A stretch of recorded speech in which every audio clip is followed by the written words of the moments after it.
பருப்பு கீரை சாதத்துக்கு ஒரு பொட்டேட்டோ மசாலா கறி, ஒரு முருங்கைக்காய் கறி சுடுவது.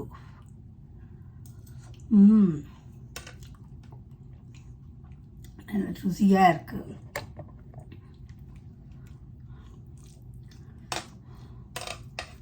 துவரம் பருப்பும் வறுத்த பாசி பருப்பும் போட்டு செய்தனா நல்லா இருக்குது. நல்ல வாசமாக இருக்குது.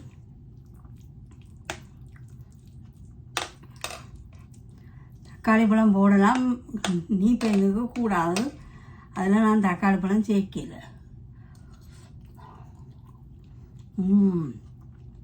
சுடுவது.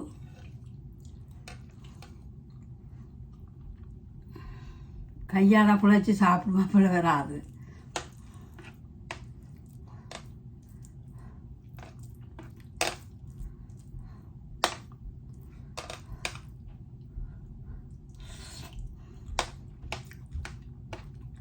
ப்ளீஸ் இன்னும் ஒருக்கா சொல்கிறேன், சப்ஸ்கிரைப் பண்ணி போட்டு வீடியோ பாருங்க. தயவுசெய்து இன்னும் நீங்கள் சப்ஸ்கிரைப் பண்ணினா தான் எனக்கும் நல்ல ஒரு ஆதரவாக இருக்கும். ப்ளீஸ் சப்ஸ்கிரைப் பண்ணி போட்டு வீடியோ பாருங்க. தேங்க்யூ மக்களே.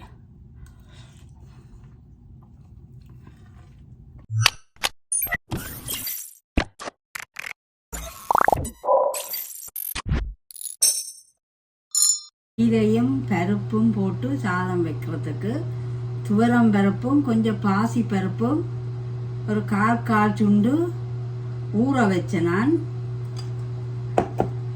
அதோட இப்போ இந்த கீரை எடுத்து வச்சிருக்கேன். இந்த கீரையும் போட்டு கீரை பருப்பு சாதம் செய்ய போகிறேன்.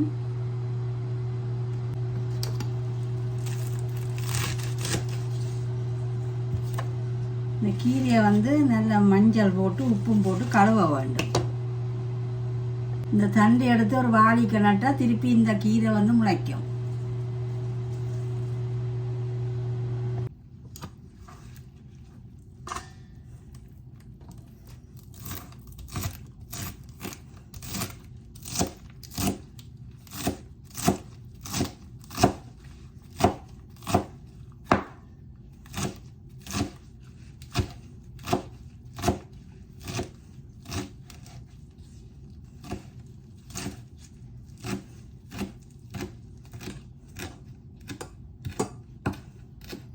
நான் இன்றைக்கு தக்காளி போடாமல் தான் செய்ய போகிறேன்.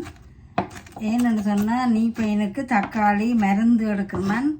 யாழ்ப்பாணத்துலேருந்து மருந்து எடுத்தனான். அப்போ அவ சொன்னவ அணு வசந்தாக்கள் இது போடக்கூடாதாம், தக்காளி சேர்க்கக்கூடாதாம். தக்காளி போட்டால் நல்லா இருக்கும்.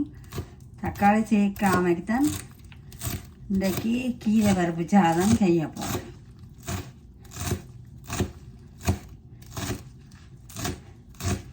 நான் அந்த கீரை பருப்பு சாதத்துக்கு தூளும் சேர்க்க மாட்டேன்.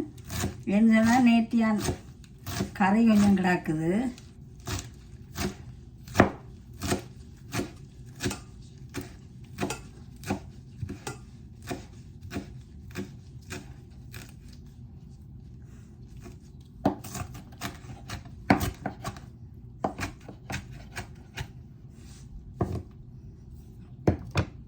இப்படி எல்லா கீரையும் வெட்டி கொள்ளுவோம்.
சில பேர் கீரை சாப்பிடாயினம்.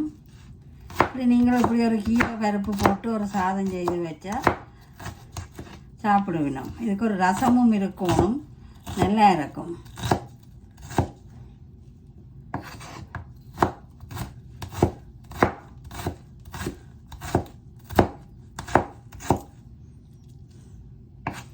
நல்ல பெரிய வெங்காயம் சின்ன சின்னனா வெட்டி கொள்கிறேன். இந்த வீடியோ பார்க்குற நீங்கள் சப்ஸ்கிரைப் பண்ணி போட்டு ப்ளீஸ் பாருங்கோ. நீங்கள் சப்ஸ்கிரைப் பண்ணால் எனக்கும் ஒரு ஆதரவாக இருக்கும். தயவுசெய்து சப்ஸ்கிரைப் பண்ணி போட்டு பாருங்கோ. தேங்க்யூ மக்களே. இப்போ கொஞ்சம் சின்ன வெங்காயம் போட்டுக்கொள்கிறேன்,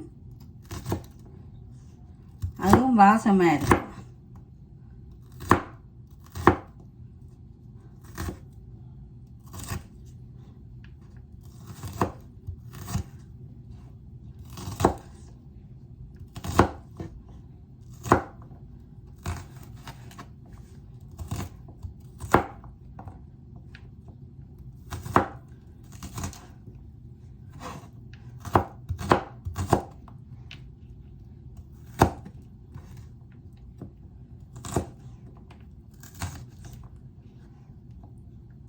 சின்ன வெங்காயத்தை சில பேர் தண்ணிக்கு ஊற போட்டு அந்த காலத்தில் வெட்டி கொள்றவ. தண்ணிக்கு ஊற போட்டால் கெதியில் உரிக்கலாமாம். அதோட வெங்காயம் வெட்டேக்க கண்ணீர் வடிஞ்சால் பல்லில் சட்டையை குத்துற ஊசியை குத்தி கொண்டு நீங்கள் வெங்காயம் வெட்டி பாருங்கோ, கண்ணீர் வராது. அது ஒரு ட்ரிக்ஸ். நீங்கள் எக்ஸோஸ் இருந்தால், இப்போ வெளிநாடுகளில் எக்ஸோஸ் இருக்கும், எக்ஸோஸ் இருந்தால் எக்ஸோஸை போட்டுட்டு வெங்காயம் வெட்டினாலும் கண்ணீர் வராது.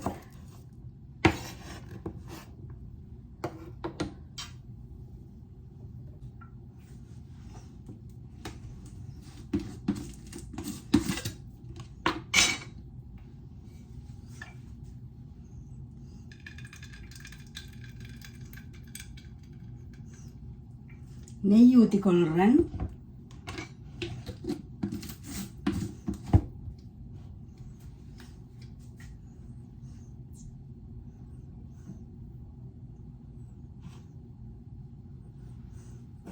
இப்போ பருப்பும், இது வந்து துவரம்பருப்பும் பாசிப்பருப்பும் வறுத்த பாசிப்பருப்பு போட்டு நான் வாசமாக இருக்கும். கொஞ்சம் மஞ்சளும் போட்டு கழுவி ஊற வச்சிருக்கிறேன். இதில் இப்போ 1 கப் அரிசி எடுத்து வச்சிருக்கிறேன். கடுகு, பெரிய சீரகம், சின்ன சீரகம், வெந்தயம், கல்பாசி எடுத்து வச்சிருக்கிறேன்.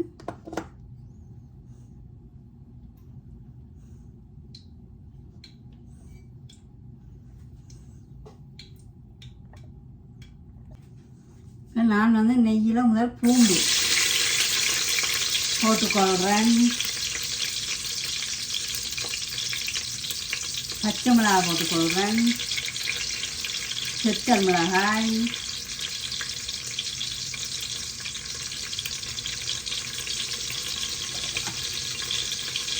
பூண்டு முதல் போடுறது எண்ணெயில் உள்ள கொலஸ்ட்ராலை எடுத்து விட்டுடும்.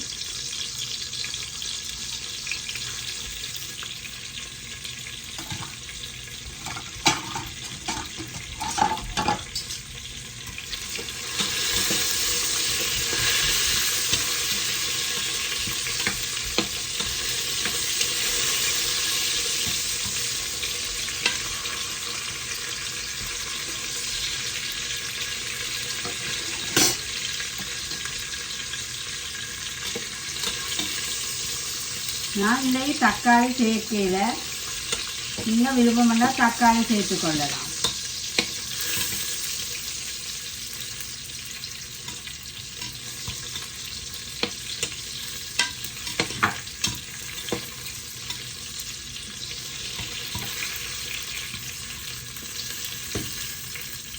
நான் ஒரு கிட்டத்தட்ட 30 வருஷமா கண்ணாடி போட்டிருந்தேன். நான் இப்போ ஐ கேட்ராக்ட் ஆப்ரேஷன் 2 கண்ணுக்கும் செய்தேன். செய்த பிறகு இப்போ நான் பெருசாக கண்ணாடி பாவிக்கிற குறைவு. கம்ப்யூட்டரில் சில நேரம் சின்ன எழுத்து வாசிக்க இல்லாட்டி பாவிப்பேன், அதான் மருந்துகள் வாசிக்கிறதுக்கு பாவிப்பேன். மற்றபடி நான் கண்ணாடி இப்போ யூஸ் பண்ணுறது குறைவு. இப்போ பூண்டு பொரிஞ்சிட்டுது, கருவேப்பிலை போட்டுக்கொள்கிறேன், வெங்காயம், சின்ன வெங்காயம், பெரிய வெங்காயம்,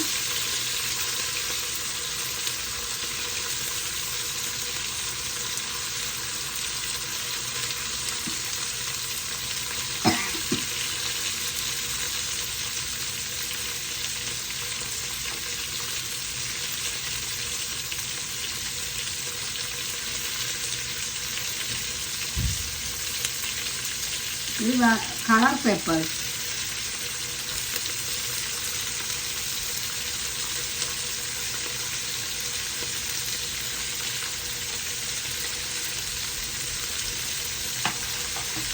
இந்த மல்லியிலே இல்லை, எனக்கு மல்லியில் தான் பிடிக்கும்.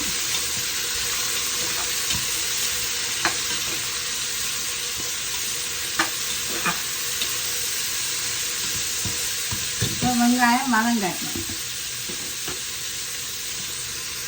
இப்போ உப்பு போட்டுக்கொள்கிறேன்.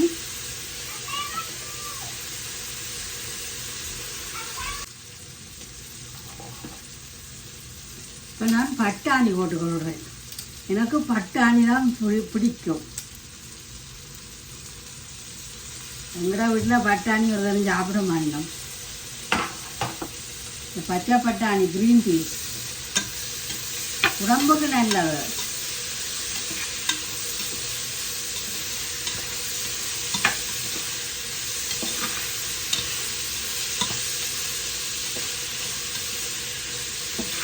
கிட்னி ஃபெயிலியராக இந்த பச்சை பட்டாணி நிறைய சாப்பிடலாம்.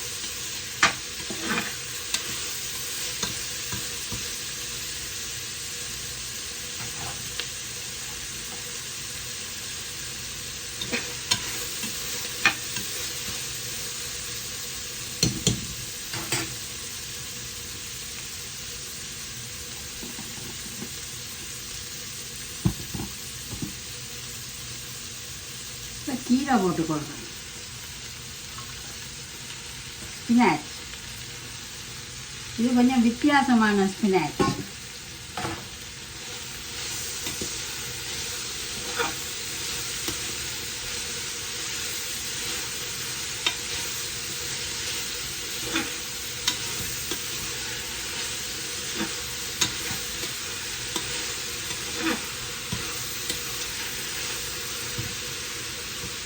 கமகமான் இருக்கு.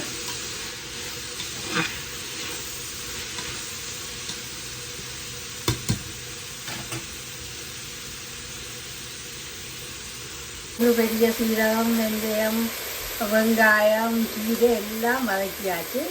இனி மைசூர் பருப்பு கடலை துவரம் பருப்பும் பாசிப்பயரும், வறுத்த பாசிப்பயரும் போட்டுக்கொள்ளுவோம். சில பேர் ஜிஞ்சர் கார்லிக் பேஸ்ட் போடுறேன், நான் பூண்டு போட்டேன். நான்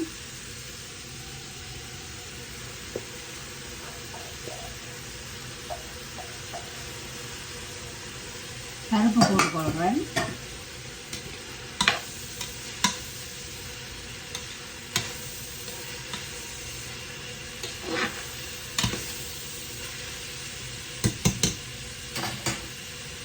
இப்போ ஒரு கப்புக்கு 4 கப் தண்ணி எடுத்து வச்சிருக்கிறேன்.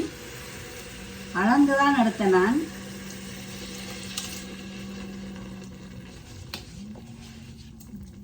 இது சீரக சம்பா அரிசி.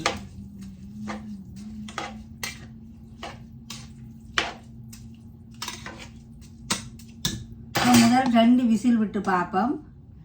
இது கொஞ்சமாக ஒரு பிரியாணி மசாலா, கொஞ்சம் வாசத்துக்காண்டி நான் வீட்டில் அரைச்ச பிரியாணி மசாலா போட்டுக்கொள்கிறேன்.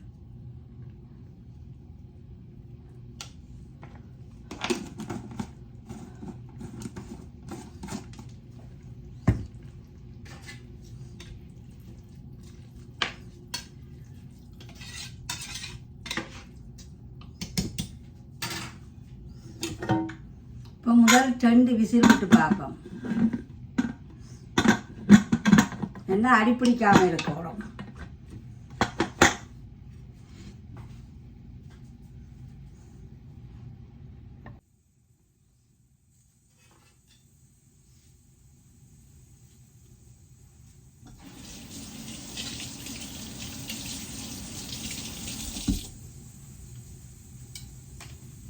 இப்போ 2 விசில் விட்டுட்டேன்.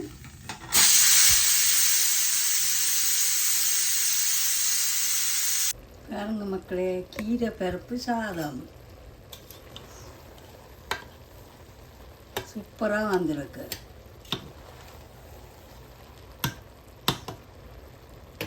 நல்லா உதிரியாக வந்திருக்கு. கீரை பருப்பு சாதம் ரெடி.